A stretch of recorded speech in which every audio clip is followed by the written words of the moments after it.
Hello, children. Welcome to our Global Perspectives lesson.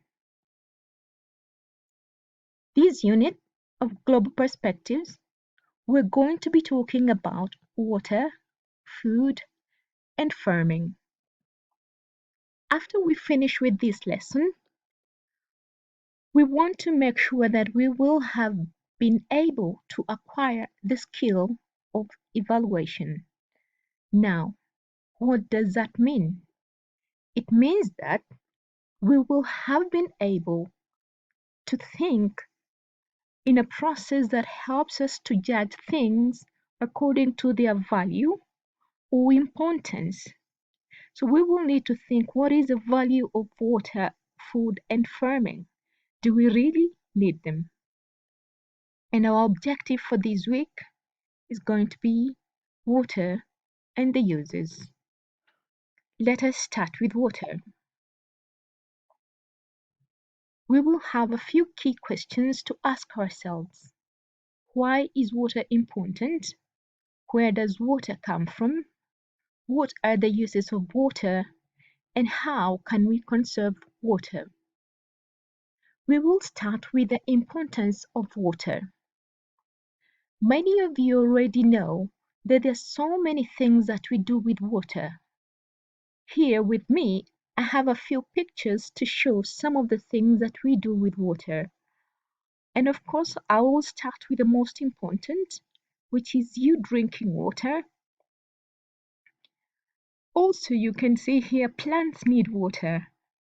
We have seen this before. Plants need water.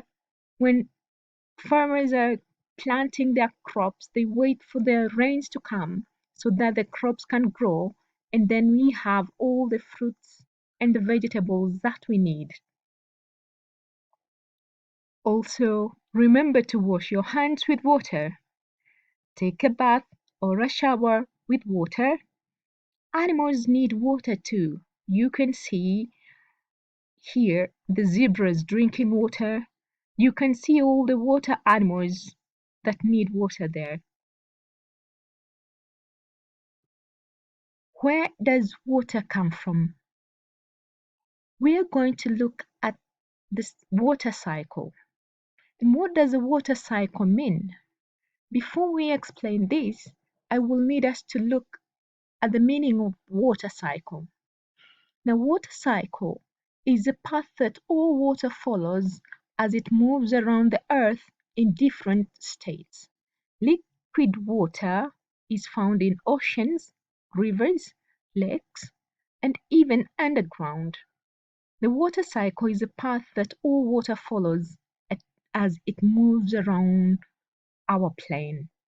Now you know that. So what happens? We said that we have the liquid water, which you're going to find here on the sea. Maybe not only on sea, other water bodies that contain water, the ocean, the rivers, and many more. This process is something that you will need to learn. How does the sun help in this process? You can see here the sun shines bright and it heats up the water in the sea. Then the water starts to evaporate.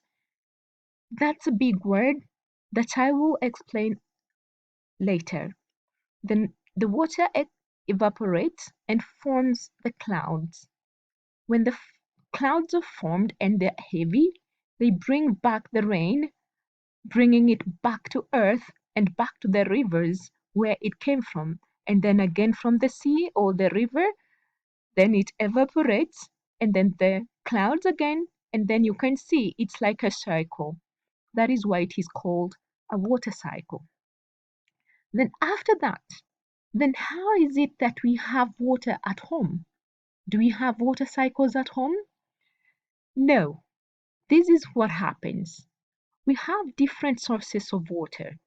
For example, we have the pond, we have the rivers, we have the pump, we have the well, we have the sea, and we have now the water that you have at home that comes through the tap. But all of it came through the water cycle and mostly rainfall, which is the main source of water. What happens after that? When we have been able to receive all that rain and the water, we can have everything else on earth balancing. You are happy, the flowers are happy, the animals on the sea are happy, there's a lot of food on earth, and everything that is nature that needs water is happy. Now, that is it about water today. We are going to continue learning more, and we will be able to find out what will happen if we do not have enough water. And you will also be telling me how you're able to get the water that you use at home. Thank you very much. We are going to stop there.